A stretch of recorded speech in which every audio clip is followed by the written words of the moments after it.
Hello students. तो आपका जो टर्म वन में पहला टॉपिक है ऑर्गेनिक का, वो है एल्काइल एंड एराइल हैलाइड्स। उसी को डिस्कस करते हैं बेटे। तो शुरुआत करते हैं alkyl and aryl halides.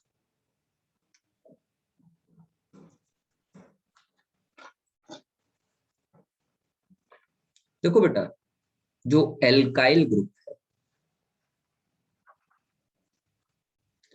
Alkyl halide का क्या मतलब है? एल्काइल ग्रुप होता है आर, उसके साथ कोई हैलाइड लगा है एक्स। एक्स हो सकता है फ्लोरीन, क्लोरीन, ब्रोमीन या आयोडीन। समझ बात आ गई नहीं है? तो अगर आर यस। एफ है तो फ्लोरो एल्केन्स है, आर सी एल है तो क्लोरो एल्केन्स, ब्रोमो एल्केन्स है, आइडो एल्केन्स। ये एल्काइल ग्रुप कहलाता है। अच्छा, एराइल हैलाइड का क्या मतलब है? एराइल हैलाइड का मतलब है ए आर एक्स। ये एराइल, एराइल मतलब आपका क्लोरोबेंजीन आप ले सकते हो, आपका ब्रोमोबेंजीन आप ले सकते हो। एराइल कहने का मतलब एरोमेटिक करेक्टर्स वाला। एल्काइल हैलाइड और एराइल हैलाइड ये दो पार्ट है, मतलब ये एलिफेटिक है और ये एरोमेटिक। जो एरोमेटिक करेक्टर लिए हुए हैं वो एराइल हैलाइड है, और जो एलिफेटिक करेक्टर लिए हुए हैं वो एल्काइल हैलाइड। ठीक है ना? तो जरा ध्यान से देखिए, हम पहले एल्काइल हैलाइड का डिवीजन कर लेते हैं जिससे आपको समझ में आए।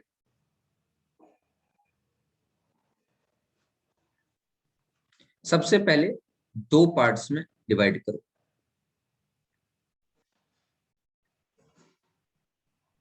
दो क्यों भाई? पहले ले लो मोनोहैलाइड्स,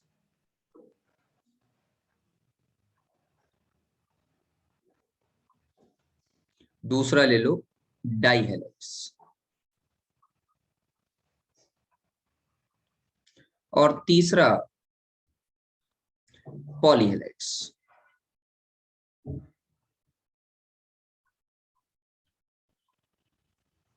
मोनोहैलाइड्स जिसमें एक हेलोजन एटम लगा, डाइहैलाइड्स जिसमें दो हेलोजन एटम। तो मोनोहैलाइड्स के लिए क्या लिख सकते हैं? Having only one halogen. Dihalides के लिए क्या लिख सकते हैं? बोलो बच्चे। Having Having two halogens. Two halogens. और पॉलीहैलाइड्स के लिए Having more than two. Having more than two halogens.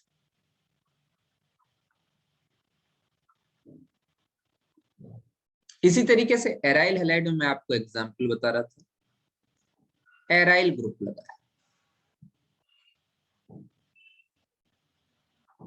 इसको क्या कहेंगे? क्लोरोबेंजीन।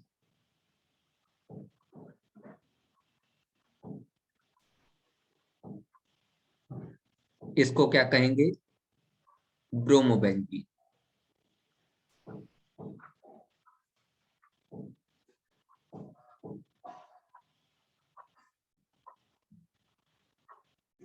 ठीक है, ये aryl halide.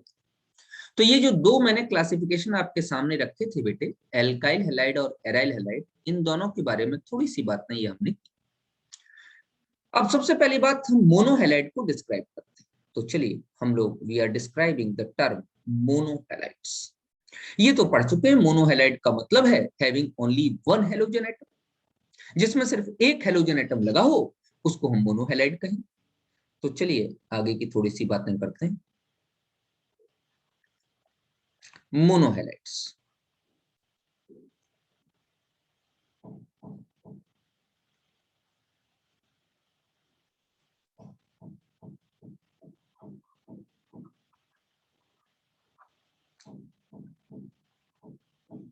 These are further classified into three parts. Primary halide.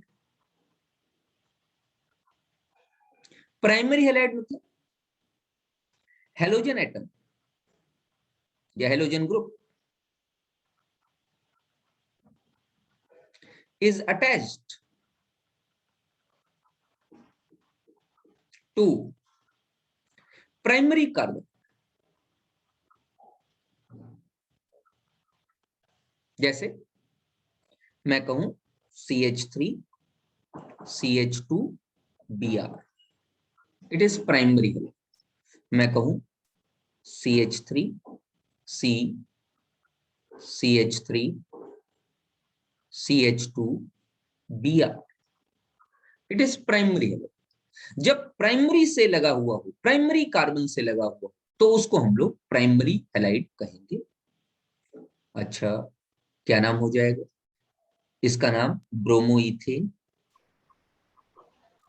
Bromoethane. Common name क्या हो जाएगा? Ethyl bromide. ये तो IUPAC नेम हो गया बेटे। Yes sir. और अगर मैं कॉमन नेम की बात करूं तो कॉमन नेम क्या हो जाएगा? Ethyl bromide. Ethyl bromide. इस केस में, यस सर। इस केस में इसका कॉमन नेम क्या हो जाएगा? ये क्या लिखा हुआ है आपको? आइसोब्यूटेन। तो नाम क्या हो जाएगा? Iso butyl bromide. समझ बात? या हाँ sir. 1 bromo 2 methyl propane. IUPAC name क्या हो जाएगा? 1 ब्रोमो 2 मिथाइल प्रोपेन। ध्यान रखना, आपकी NCERT IUPAC नेम सबसे पहले दिए गए, तो ये पॉसिबल है कि आपसे वो IUPAC नेम पूछे। तो IUPAC की भी प्रैक्टिस करके आप लोगों को टर्म 1 देना है। चलिए नेक्स्ट। तो ये तो मोनोहैलाइड्स है, जिसमें पहला मैंने आपको एग्जांपल बताया, primary halides. Halogen group is attached to primary carbon. चलिए आगे की बात करते हैं।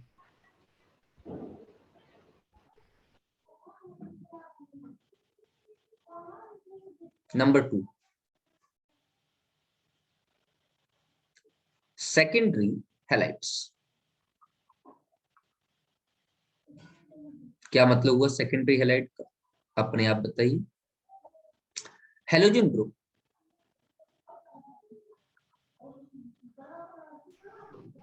is attached to secondary carbon. secondary carbon।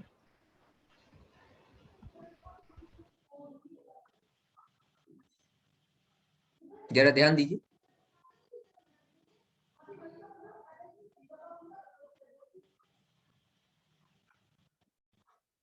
नाम क्या हो गया? Common name. अगर मैं बात करूं, ये सेकेंडरी कार्बन से लगा हुआ है ना ब्रोमीन। कॉमन नेम की अगर मैं बात करूं तो कॉमन नेम क्या हो जाएगा बताइए? अगर मैं कॉमन नेम तो ये आइसोप्रोपाइल ग्रुप है, तो नाम हो जाएगा आइसो प्रोपाइल ब्रोमाइड। ये कॉमन नेम। अच्छा, अगर मैं IUPAC नेम की बात करूं,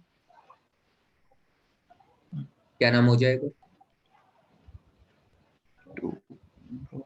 ब्रोमो प्रोपेन। कहने का मतलब सेकेंडरी कार्बन से लगा हुआ है तो हम लोग इसको क्या कहेंगे? सेकेंडरी। कहीं पर भी अगर सेकेंडरी कार्बन से लगा हुआ है तो हम उसको सेकेंडरी हैलाइड। जैसे देखो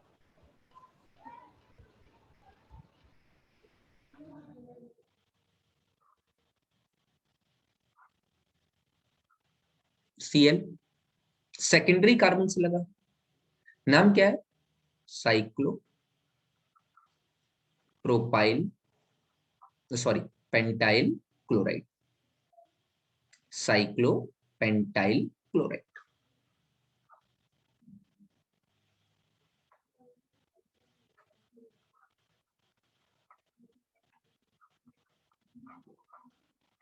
ये कॉमन है।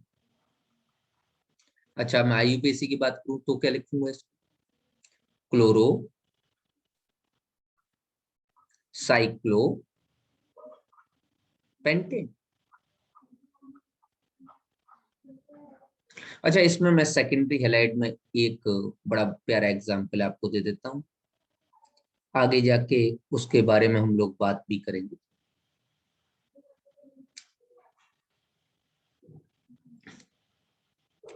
देखो बेटा, जितने भी साइक्लिक सिस्टम्स हैं, उन सारे के सारे साइक्लिक सिस्टम में जितने भी कार्बन एटम होते हैं, वो सारे के सारे सेकेंडरी होते हैं।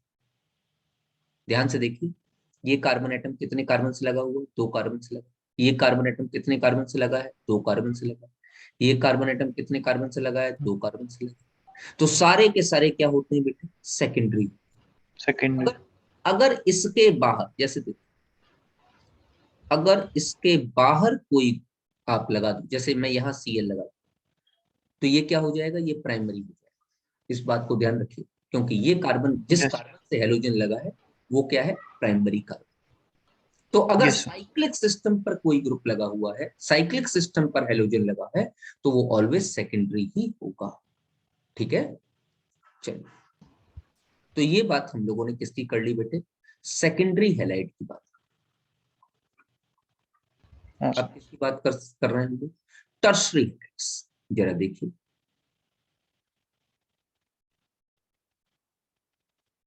थर्ड है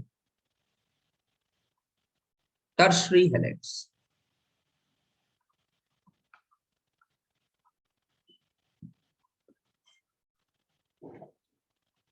क्या लिखेंगे? Halogen group is attached to tertiary carbon। Tertiary carbon, halogen group tertiary carbon atom से अटैच्ड है, तो इसको हम लोग क्या कहेंगे? टर्शरी है। जैसे देखो,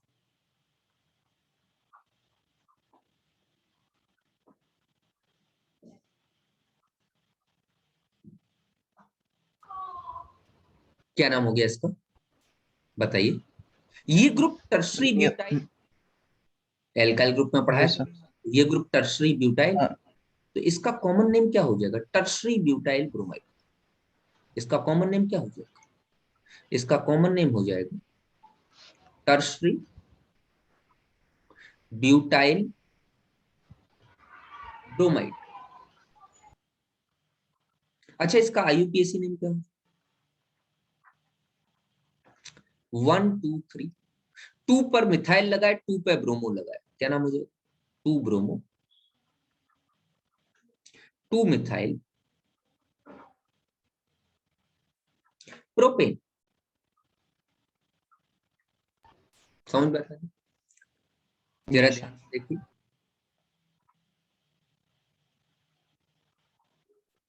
जरूरी नहीं है कि आपको वही मिले जो आपने पढ़ रखा है। आपको याद ये रखना है कि जहां कहीं भी टर्शरी कार्बन से हेलोजन लगा होगा, वो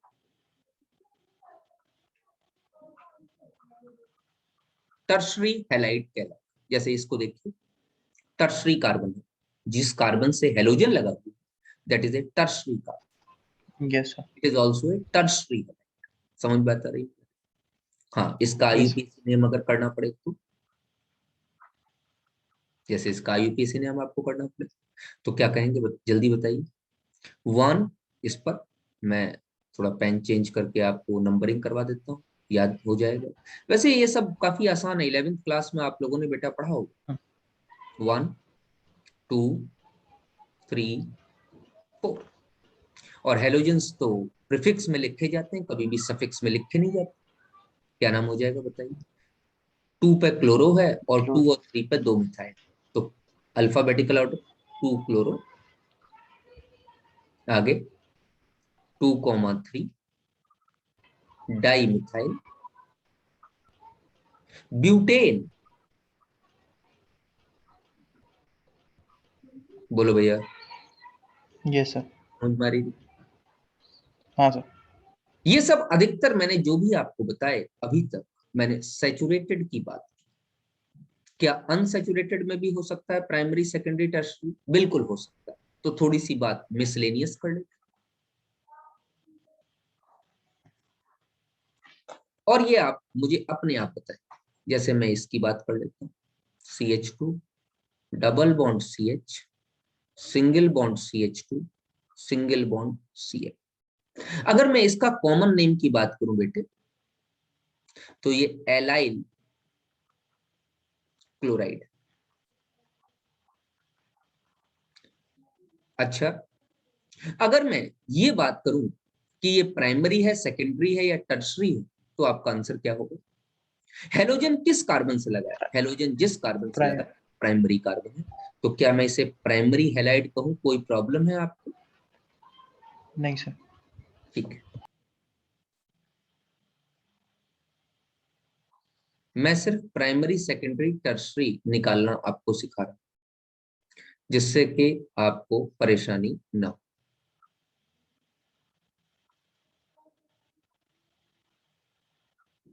बेटा अपने आप बताइए, ये किस तरीके का हेलाइड? Sir secondary. इससे कोई मतलब नहीं है कि आसपास में डबल बॉन्ड लगा है, सिंगल बॉन्ड लगा है या ट्रिपल बॉन्ड लगा है। समझ बात आ रही नहीं यार? जैसे देखिए, yes sir.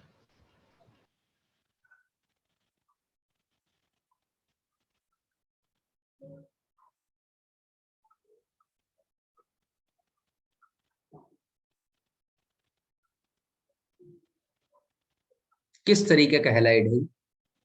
Tertiary sir. Very,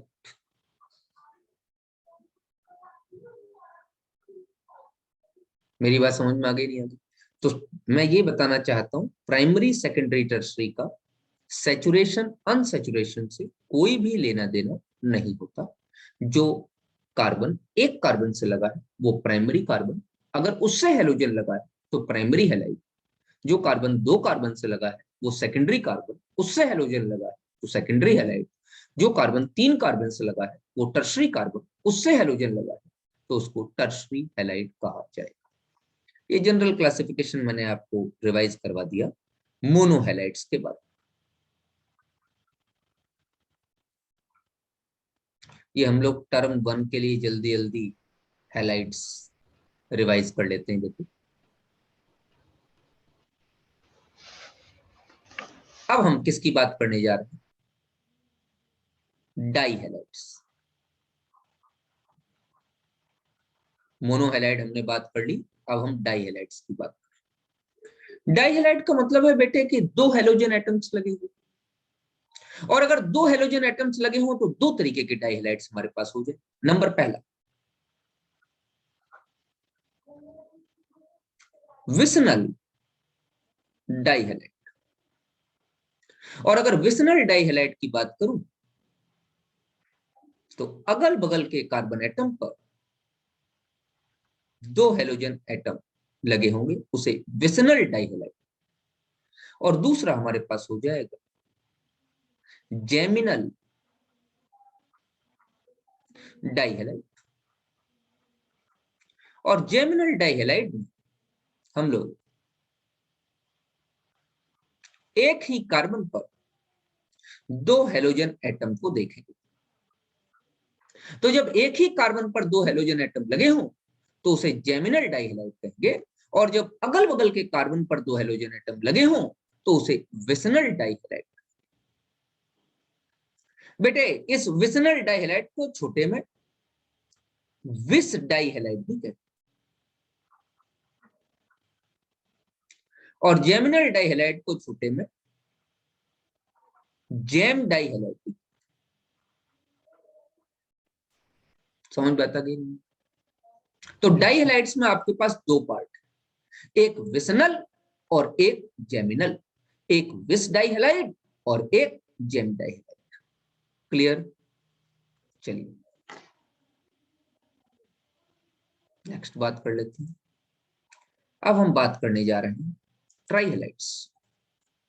पॉलीहेलाइड्स में जो सबसे पहले आपकी घटना है वो है ट्राइहेलाइड.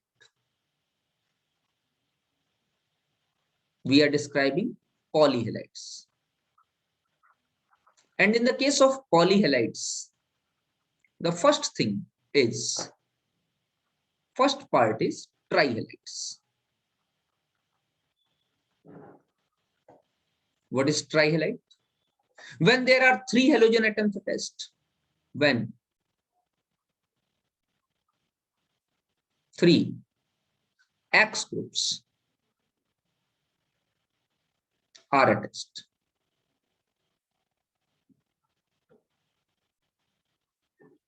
अब इस केस में जो पहला केस है, that is when the 3 halogen atoms are attached to the same carbon atom.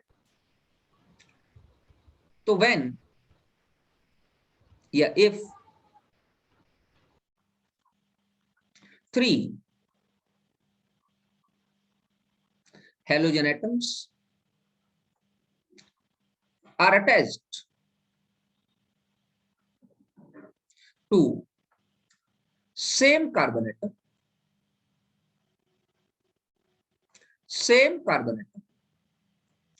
and there is only one carbon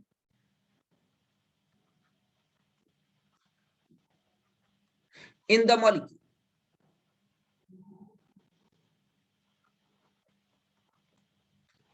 These are known as haloforms.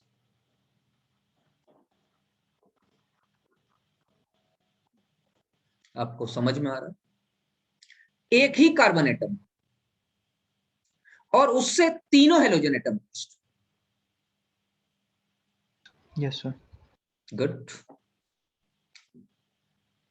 CHX3 क्या कहेंगे इसे? हेलोफॉर्म. Album. बेटे ध्यान दीजिए, मैं कहूं CHCl3 नाम हो जाएगा chloroform.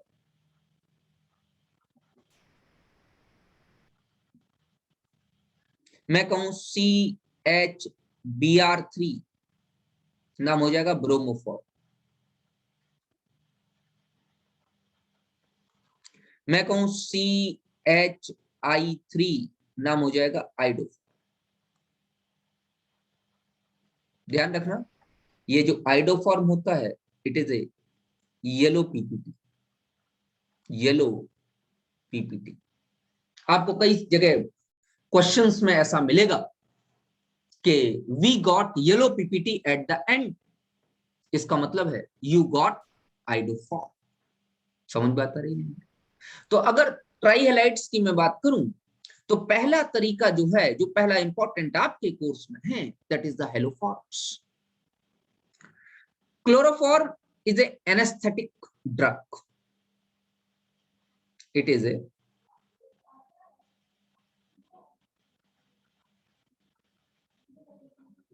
anesthetic drug. But nowadays it is banned on human beings. It cannot be used over the human beings because in the presence of air and light, it forms a poisonous gas known as the phosgene. And this phosgene is deadly poisonous. That's why this chloroform is banned today on the human beings in the modern era. Or you can say that after the Second World War, it has been banned. Second World War में हमको पता चला कि chloroform in the presence of air and light forms a deadly poisonous gas inside it known as phosgene. उसके कारण इसको ban कर दिया गया. ये इंपॉर्टेंट था बेटा आपके.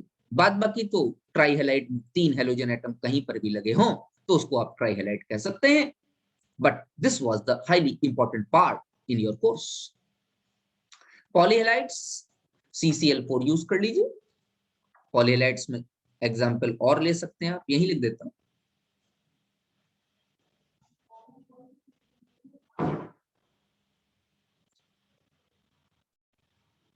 जैसे मैं टेट्रा हैलाइड्स की बात कर लेते हैं।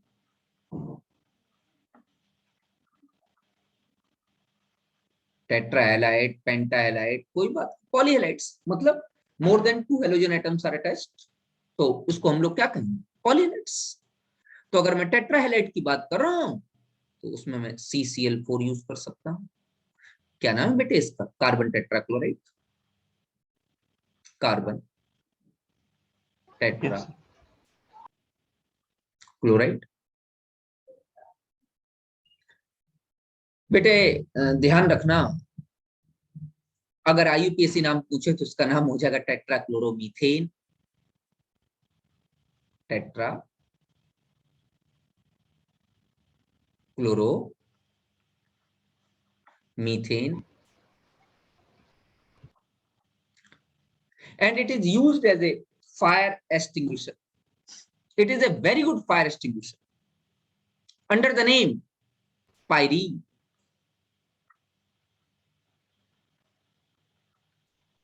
It is used as fire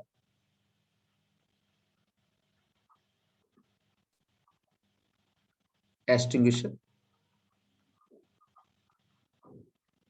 under the name pyrene.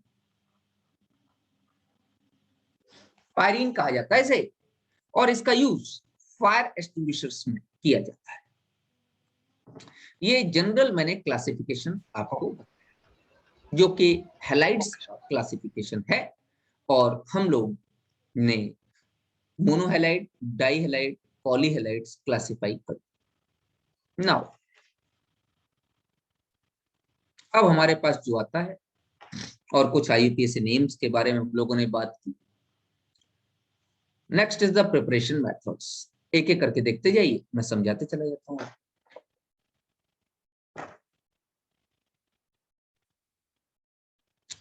तो we are describing the preparation methods.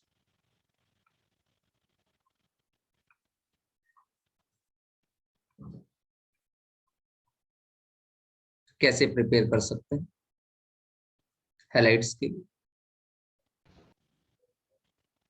The number first is photo chemical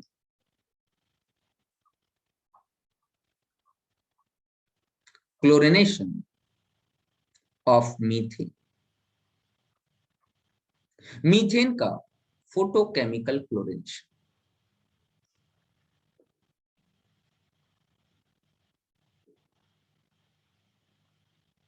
क्या होता है? पहले रिएक्शन देखते हैं। बेटा फोटो मतलब लाइट, केमिकल मतलब कुछ रिएक्शन हो रही है। कौन सी रिएक्शन हो रही है? क्लोरिनेशन हो रहा है। किसके साथ हो रहा है? क्लोरीन और मीथेन के साथ, लाइट की प्रेजेंस। CH4 मीथेन है क्लोरीन के साथ, इन presence of light, light is He, क्या बन जाएगा? सब्स्टिट्यूशन रिएक्शन होगी, बन जाएगा CH3Cl, साथ में HCl निकल जाएगा। अब ये एक्सेस में है और ये रिएक्शन रुकेगी नहीं है, लगातार आगे बढ़ती चली जाएगी। CH3Cl, फिर क्लोरीन के साथ, chlorine is present in excess, क्या बन जाएगा? CH2Cl2 plus HCl। उसके बाद CH2Cl2, फिर Cl2 से रिएक्शन करेगा, क्या बना देगा? CHCl3 plus HCl। और ये CHCl3 फिर दोबारा Cl2 के साथ रिएक्ट होगा और क्या बना देगा? CCl4। सबका नाम आपको मालूम होना चाहिए। पहली बात तो ये देखिए, इसका क्या नाम है? इसका नाम है मिथाइल क्लोराइड। Methyl chloride. इसका नाम है CH2Cl2, methylene chloride. Methylene chloride. इसका नाम है क्लोरोफॉर।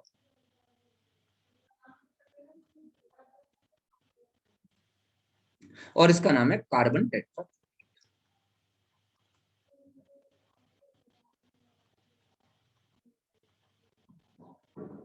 ये आपको याद रखना चाहिए।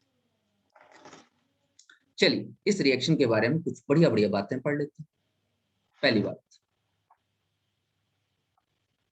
It is A free radical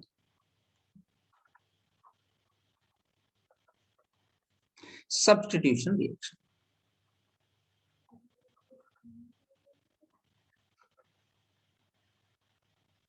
अब आपको समझ में आ गया होगा मैंने फ्री रेडिकल क्यों समझाए थे आपको पहले। It is a type of free radical substitution reaction. इसका मतलब here the intermediates will be free radical, that is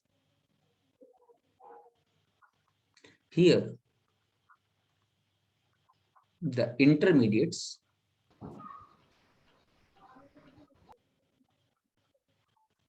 will be free radical।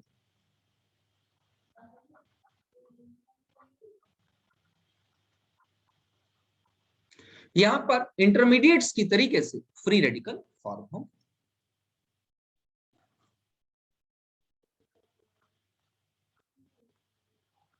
थोड़ी देर मैकेनिज्म की बात करेंगे।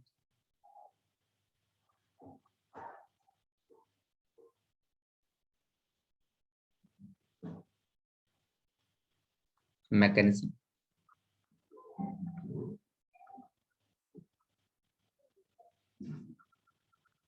पहला स्टेप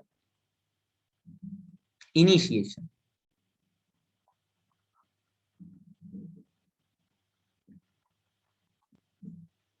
अगर इनिशिएशन की बात करें तो जो क्लोरीन है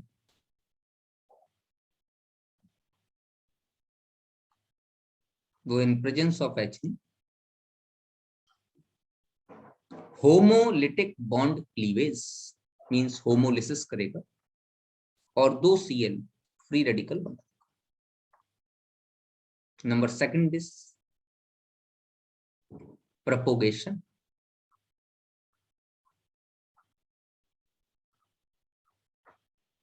What is propagation?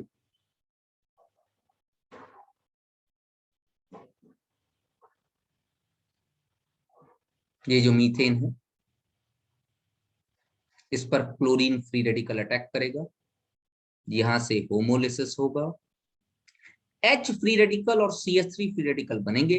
H free radical more mobile है, थोड़ा हल्का भी है, मोर मोबाइल है, तुरंत जाके क्लोरीन से अटैक कर जाएगा और CH3 फ्री रेडिकल जो हैवी है वो बच जाएगा। तो यहाँ पर CH3 फ्री रेडिकल तो इंटरमीडिएट बच गया और साथ में HCl निकल गया। ये CH3 फ्री रेडिकल दोबारा से किसी क्लोरीन मॉलिक्यूल पर अटैक करेगा, दोबारा किसी क्लोरीन मॉलिक्यूल पर अटैक किया, क्या कौन अटैक करेगा? CH3 फ्री रेडिकल, और ये बना लेगा CH3Cl और एक Cl फ्री रेडिकल बच जाएगा। This Cl free radical will further attack on the hydrogen atom of the CH3Cl। CH3Cl पे फिर दोबारा अटैक हुआ, attack of Cl free radical, ये बॉन्ड फिर ब्रेक डाउन हुआ। H फ्री रेडिकल मोर मोबाइल है, ये अटैक करके HCl निकाल देगा and intermediate CH2Cl free radical will be with us, and so on the reaction will be proceeded। One by one the substitution of hydrogen atom will take place and 4 chlorine will be present। Yeah, the hydrogen atom will be substituted by the 4 chloride and the formation of CCl4 will take place। This step is propagation, and the third step is termination।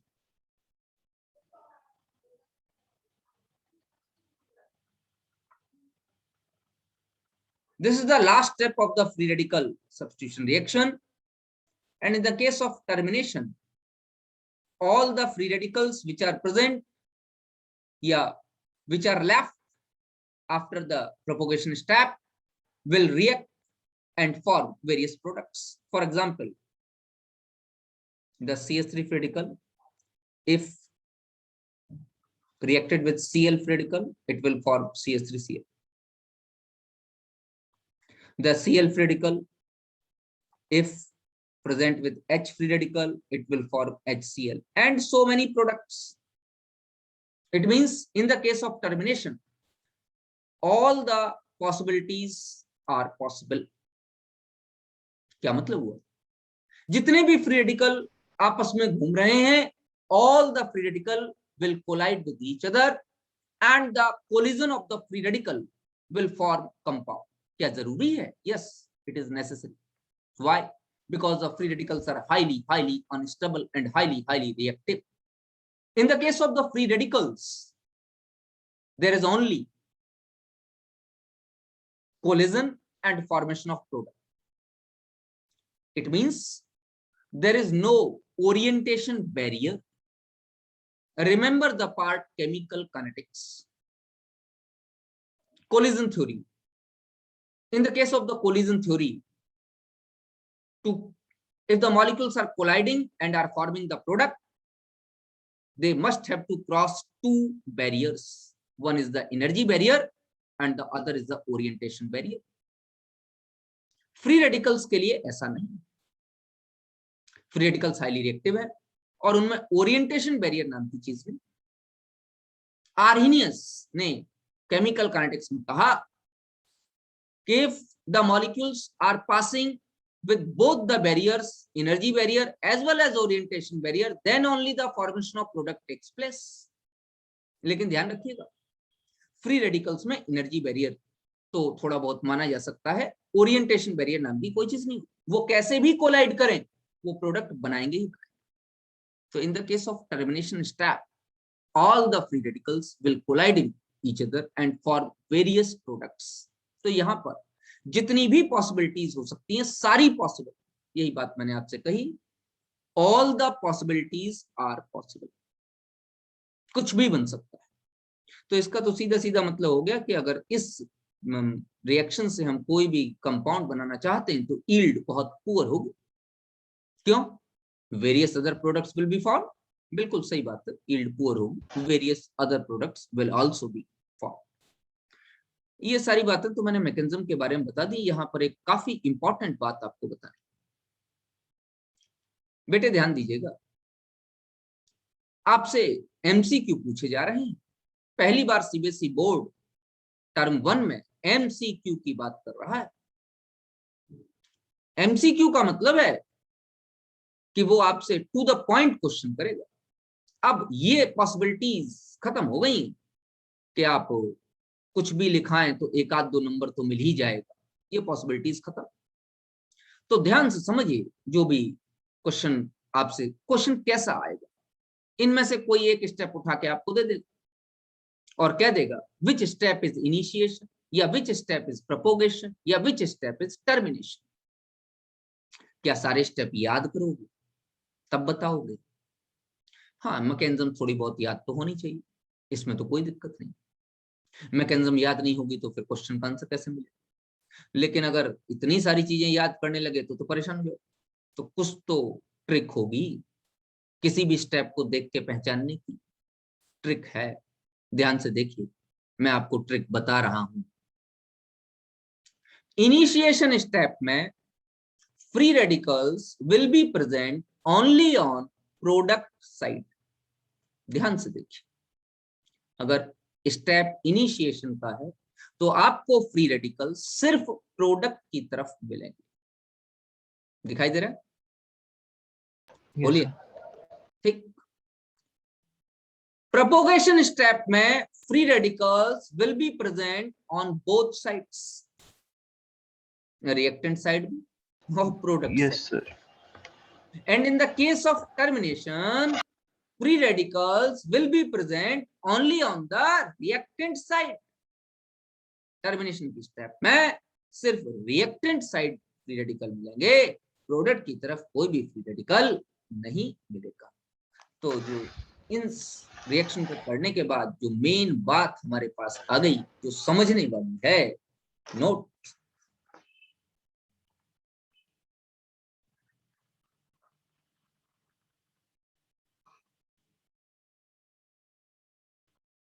In initiation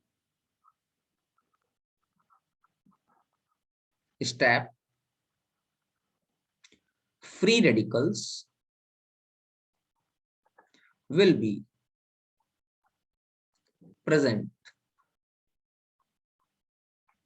only on product side. Product side, ये पहली बात। अच्छा, दूसरी बात क्या समझ में आ गई? In propagation step, in propagation step, free radicals will be present only, will be present on both sides, will be present on हाँ बेटे बताइए, एनी प्रॉब्लम? नहीं सर, नहीं। Third, in termination step,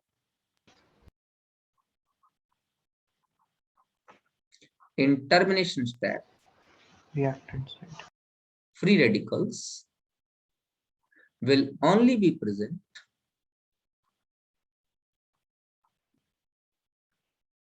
on reactant side. Reactant side, ठीक है ना? ये बेटे बड़ा इंपॉर्टेंट पॉइंट है। जैसे एक क्वेश्चन मैं बना ही देता हूं आप लोगों के लिए। चलिए एक क्वेश्चन बनाते हैं। क्वेश्चन इस तरीके से आ सकता है आपके लिए, which of the following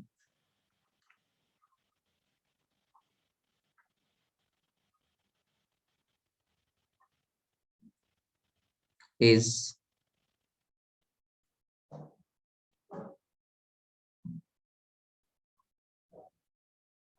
propagation step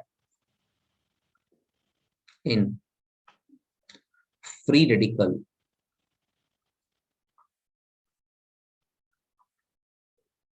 mechanism?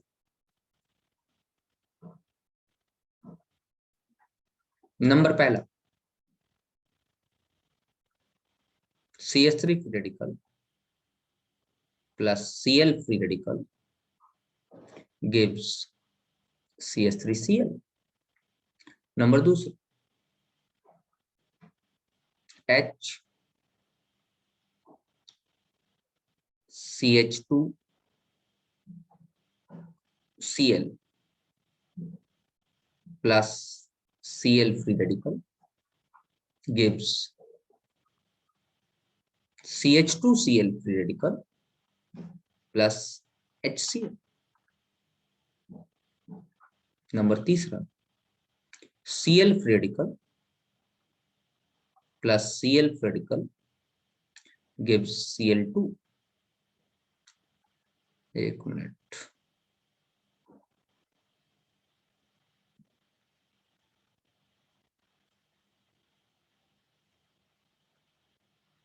ये नंबर बी है बेटा, ये नंबर सी है, and the number D,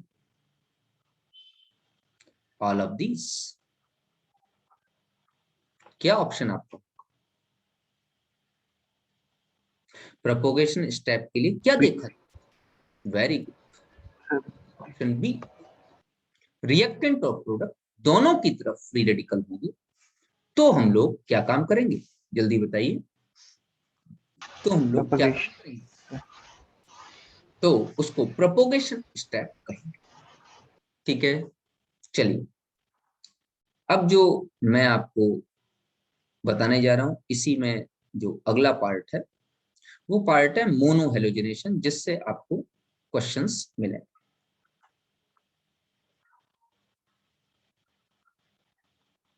mono halogenation,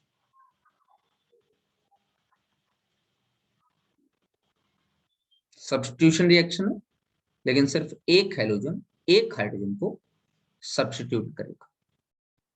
जैसे मानो एक एग्जांपल बताता हूं आपको, Let us taking the example of propane. N लगाने की वैसे जरूरत तो है नहीं, क्यों नहीं है जरूरत? क्योंकि एन के अलावा कुछ हो ही नहीं सकता। प्रोपेन की बात कर लेते, और अगर इसका मोनो हेलोजनेशन कराना चाहे तो चलिए कराते हैं। मान लीजिए कि हम जो है क्लोरिनेशन कराना चाहते Cl2 के साथ, कितने प्रोडक्ट बन सकते हैं, क्वेश्चन ये आएगा। तो कितने टाइप के हाइड्रोजन एटम? दो टाइप के, एक तो ये दो। CH3 और CH3 प्राइमरी है, और ये CH2 सेकेंडरी। तो पहला टाइप का जो बन सकता है वो तो ये बन सकता है कि प्राइमरी हाइड्रोजन सब्स्टिट्यूट हो जाए, और दूसरा ये बन सकता है कि आइसोप्रोपाइल क्लोराइड, एक तो प्रोपाइल क्लोराइड और एक आइसोप्रोपाइल क्लोराइड, दो बन सकते हैं भैया मोनोहाइड्रोजनेशन से। इस तरीके से मान लीजिए कि हम ब्रोमिनेशन कराना चाहते हैं Br2 के साथ, तो इसके साथ भी अगर मोनोहाइड्रोजनेशन कराना चाहें तो मेरे बच्चों मोनोहाइड्रोजनेशन से दो प्रोडक्ट बन सकते हैं, एक ये बन सकता है और एक ये बन सकता है। बोलो भैया, बात समझ में आ रही है? सर हाँ सर। मोनोहाइड्रोजनेशन, एक आध दो और एग्जाम्पल ले लेते हैं मोनोहाइड्रोजनेशन। चलिए मान लीजिए कि हम मोनोहाइड्रोजनेशन कराना चाहते हैं इस कंपाउंड का। इसका वैसे तो नाम है नियोपेंटेन, नियोपेंटेन। और अगर इसका मोनोहाइड्रोजनेशन कराना चाहते हैं चाहे क्लोरीन से या ब्रोमीन से, तो अब कितने प्रोडक्ट बन सकते हैं ये पूछ लिया जाए आपसे, तो हाउ मेनी एक प्रोडक्ट? सर। ओनली वन, क्योंकि all the 12 hydrogen atoms are same.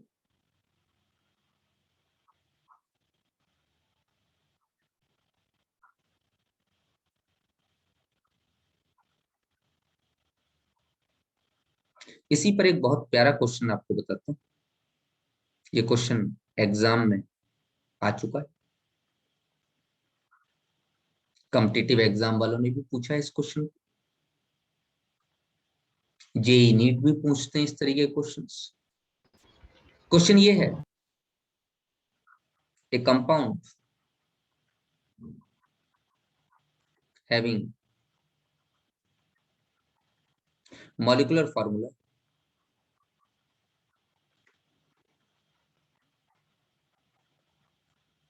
C5H12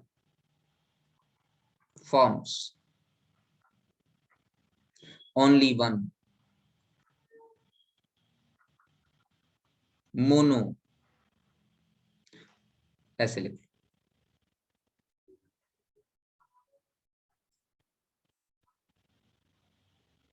mono chloro derivative. What is the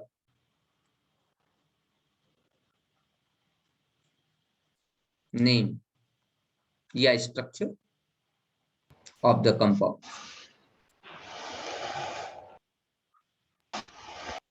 number पहला एन पेंटेन, नंबर दूसरा आइसोपेंटेन,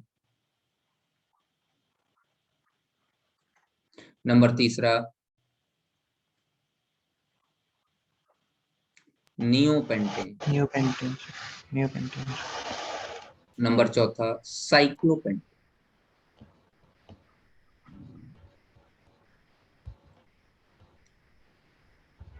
देखो बेटे, ये चार आपके ऑप्शंस हैं जिन पर आपको ध्यान देना।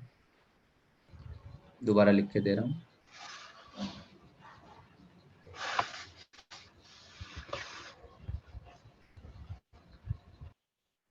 साइक्लोपेंटेन वाला तो मामला ही खत्म हो गया, क्योंकि इसका फॉर्मूला ही C5H10 होता है, तो फोर्थ यस ऑप्शन सर। तो खत्म। अब So बचा third is normal pentane, isopentane और नियोपेंटेन।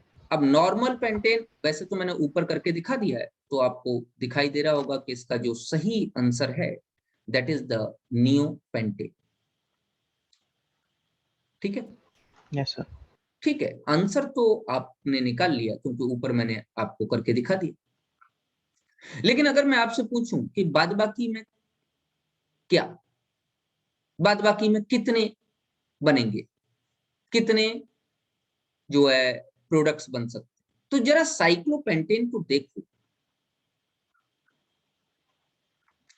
साइक्लोपेंटेन में भी पांचों के पांचों कार्बन इक्विवेलेंट है, और अगर मैं इसमें भी क्लोरीन के साथ मोनोक्लोरिनेशन कराऊं, ध्यान देना, मोनो क्लोरिनेशन कराऊं तो मुझे एक ही प्रोडक्ट मिलेगा। कहीं पर भी लगा दो बेटा, यू विल गेट क्लोरोसाइक्लोपेंटेन। तो फिर फोर्थ वाला ऑप्शन में क्या गलती है? गलती ये है इसका फार्मूला C5H12 नहीं, गलती ये है कि Yes इसका sir. फार्मूला C5H12 नहीं है, इसका फार्मूला है C5H10। That's why the fourth option is wrong. अगर क्वेश्चन ये होता कि इनमें से कौन सा मोनो हेलो डेरिवेटिव देगा, तो आंसर सेकंड भी, आंसर थर्ड भी होता और आंसर फोर्थ भी। मेरी बात समझ में आ रही है आप?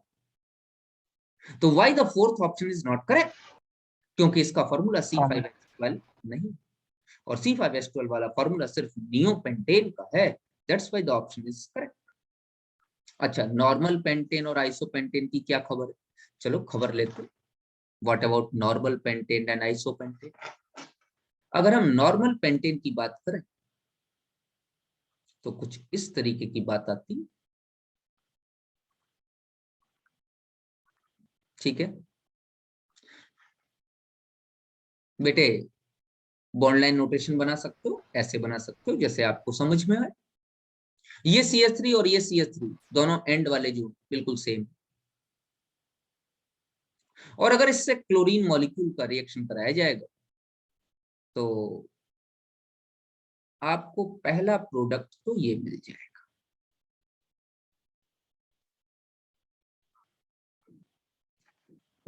मोनोहेलोजनेशन का ये CH3 और ये CH3 कोई भी आपको दे देगा, ये नॉर्मल पेंटाइल क्लोराइड बन जाएगा। अच्छा, और कोई बात? हाँ, और भी कुछ बन सकता है। आपको बॉन्ड लाइन नोटेशन समझ में आ रहा है? Yes sir. इसमें कोई प्रॉब्लम सर नहीं है ना? 3 बनेंगे ना शायद. Very good. और ये तीसरा यहां बना देते हैं।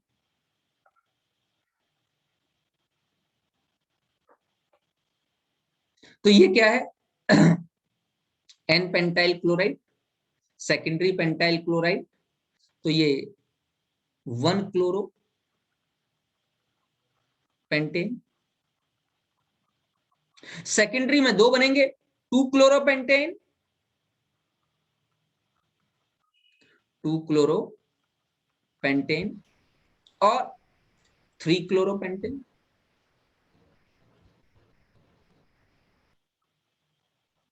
और कोई बन सकता है क्या? नहीं, और कोई नहीं बन सकता। तो यहां पर एक मोनो हेलो डेरिवेटिव नहीं बनेगा, यहां पर 3 मोनो हेलो डेरिवेटिव बन जाएंगे, इसलिए नॉर्मल पेंटेन आंसर गलत है। अच्छा चलो आइसोपेंटेन की बात कर लेते हैं। अब मैं बॉन्ड लाइन नोटेशन यूज करूंगा। अगर बॉन्ड लाइन में कोई प्रॉब्लम है तो मुझे आप अभी बताएं। आइसोपेंटेन, आइसो वर्ड कब यूज नहीं किया सर. जाता है? जब सेकंड कार्बन पर एक CH3, कार्बन पे. मोनो हेलो डेरिवेटिव की बात कर रहे हैं, क्वेश्चन पूछा जाएगा आपसे Cl2 कितने बन सकते हैं, जरा देखिए।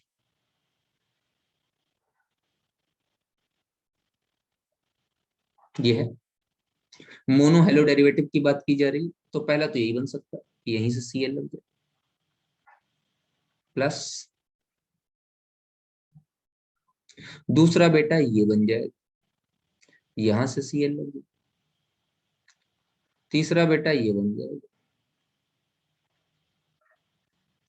यहां से Cl लग जाए, और चौथा बेटा टर्सरी बन जाए।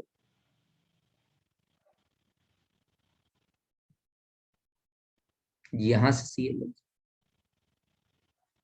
ये 4 स्ट्रक्चरल आइसोमर्स बन सकते हैं। लेकिन अगर थोड़ी बहुत वो अकल लगाते तो इसके 2 क्वेश्चन बन सकते हैं बेटे।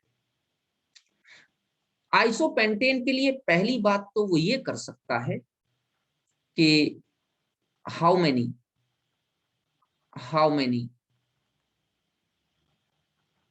मोनोक्लोरो प्रोडक्ट्स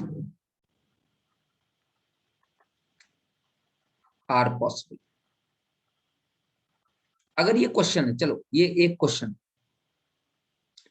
और उसमें केस 1 ये दे दे ओनली स्ट्रक्चरल आइसोमर्स,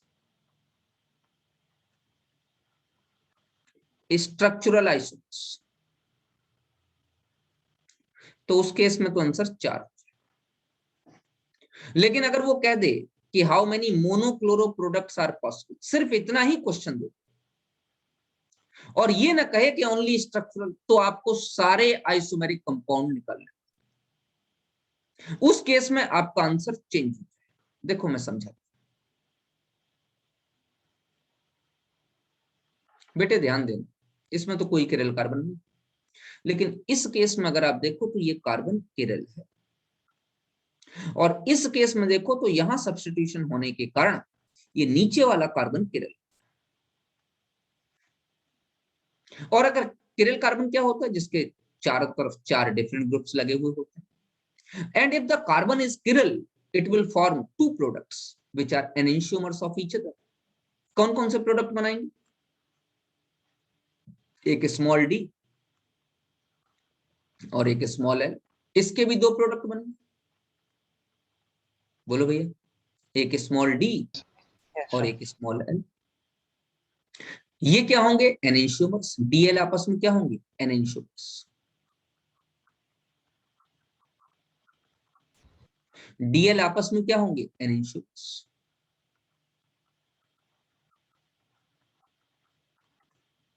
ये एनेंशियोमर्स। चलिए बातचीत करते हैं। अब अगर पूछा जाए how many products are possible, तो जरा ध्यान से देखिए।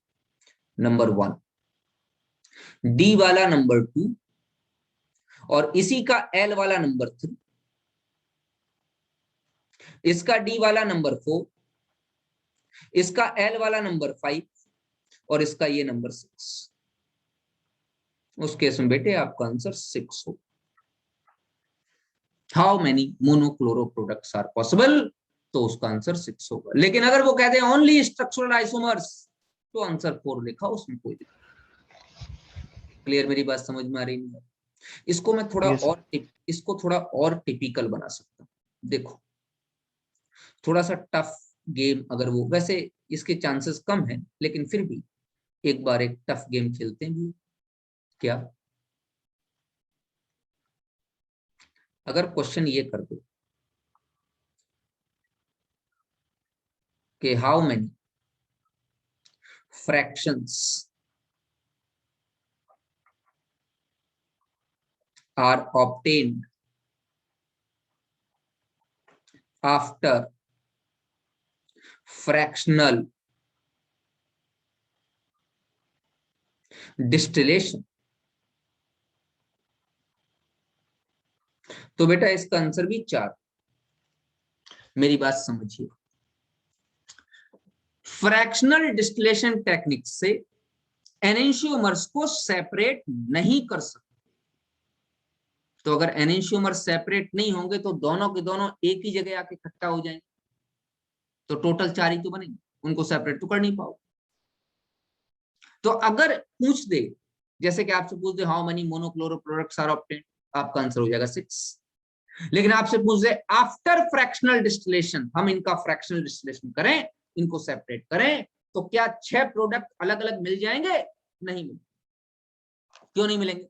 क्योंकि enantiomers can not be separated by the fractional distillation.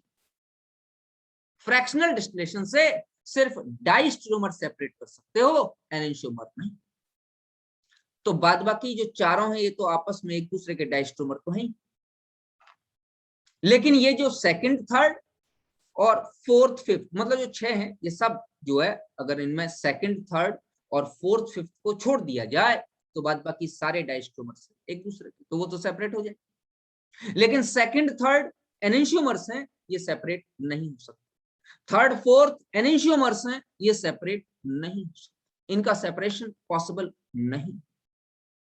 तो अगर सेपरेशन पॉसिबल नहीं है तो एक कंटेनर में आपको 1 मिलेगा, दूसरे कंटेनर में आपको 2 और 3 दोनों मिलेगा, तीसरे कंटेनर में आपको 3 और 4 3 और 4 और 5 दोनों मिलेंगे, और चौथे कंटेनर में आपको प्रोडक्ट नंबर 6 मिलेगा। मतलब 2 प्रोडक्ट तो आपको प्योर फेज में मिलेंगे, फर्स्ट और 6, और 4 प्रोडक्ट आपको जो है 2-2 के मिक्सचर के फॉर्म में मिलेंगे।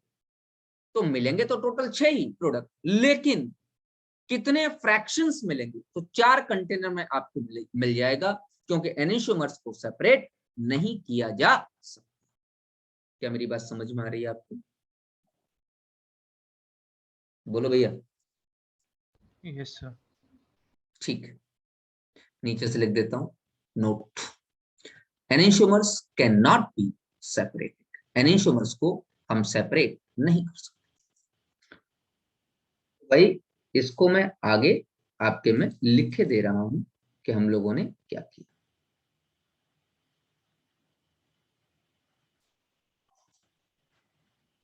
Note,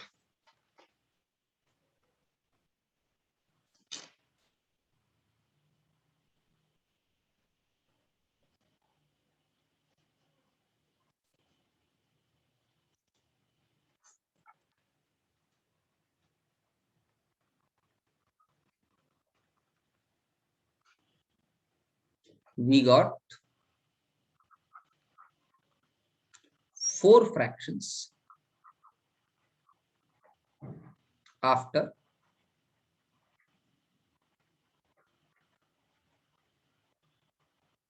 fractional distillation। ध्यान देना, यहां मैं 4 कंपाउंड्स नहीं लिख रहा, 4 फ्रैक्शंस की बात कर रहा हूं, because yes sir. Through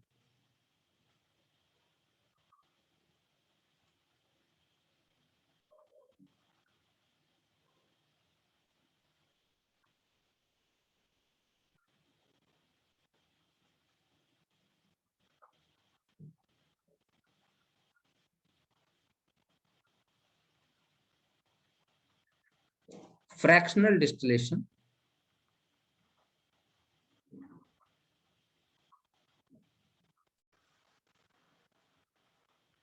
we can only separate diesters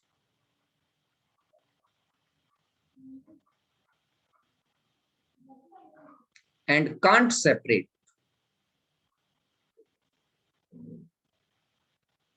enantiomers।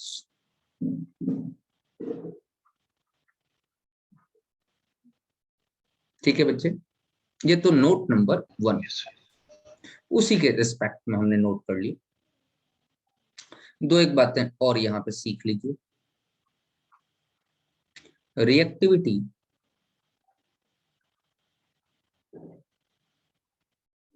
Of halogens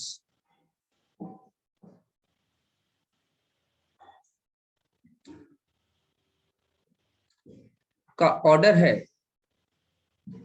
F2 Cl2 Br2 और I2। फ्लोरीन हाईली रिएक्टिव है, और एक चीज और, reaction of X2 with alkanes is exothermic। ये एक्सोथर्मिक रिएक्शंस हीट रिलीज करेंगे, और फ्लोरीन हाईली रिएक्टिव है तो highly exothermic. Hence direct Fluorination of alkanes is explosive process.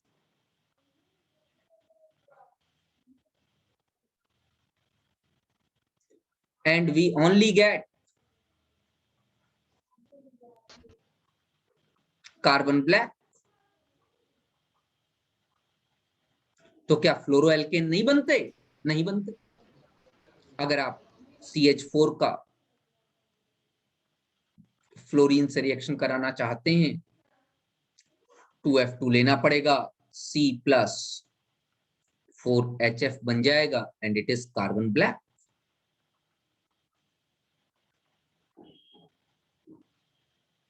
इसी तरीके से क्या क्लोरिनेशन ब्रोमिनेशन हो रहे हैं? वो तो हमने करके दिखाया ही ऊपर। आयोडीनेशन का क्या? इसका भी प्रॉब्लम है। अब ये लीस्ट रिएक्टिव, तो आयोडीनेशन लीस्ट रिएक्टिव है तो काफी स्लो होगा। Is a reversible process, hence is carried out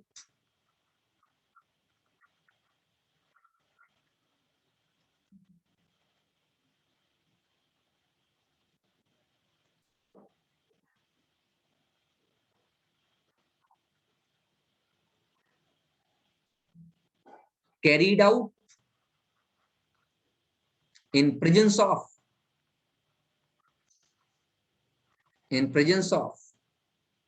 some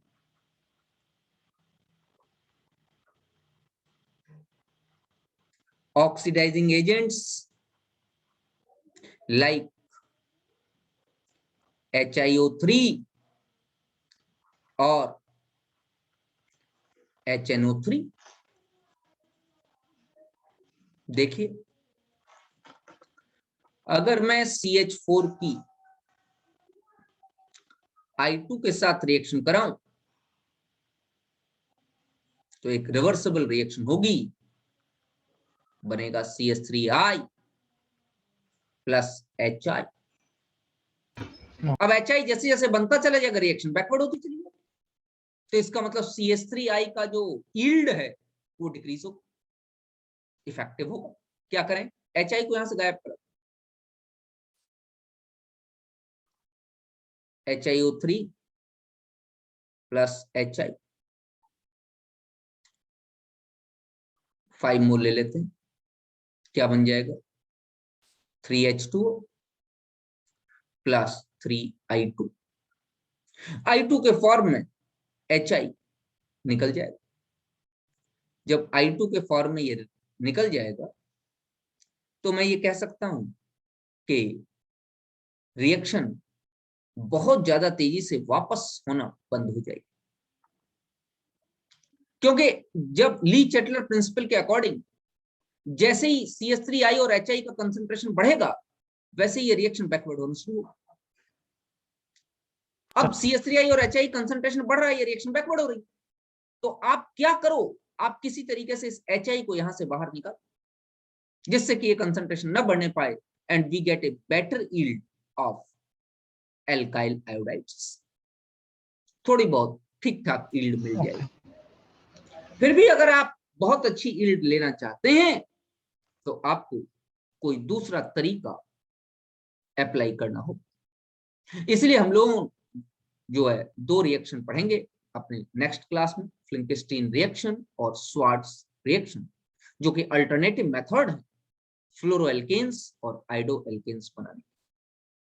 ये मैंने आज आपको कुछ रिवाइज कराया बेटे, 1-2 दिन में पूरा का पूरा एल्काइल हैलाइड मैं आपको रिवाइज करा दूंगा और हैलाइड करा दूंगा, जिससे कि टर्म 1 के लिए बस आप यही काम कीजिए कि आप लोग जो है ऑब्जेक्टिव जो भी आपके पास किताब है उससे ऑब्जेक्टिव क्वेश्चंस करते हैं। ठीक है?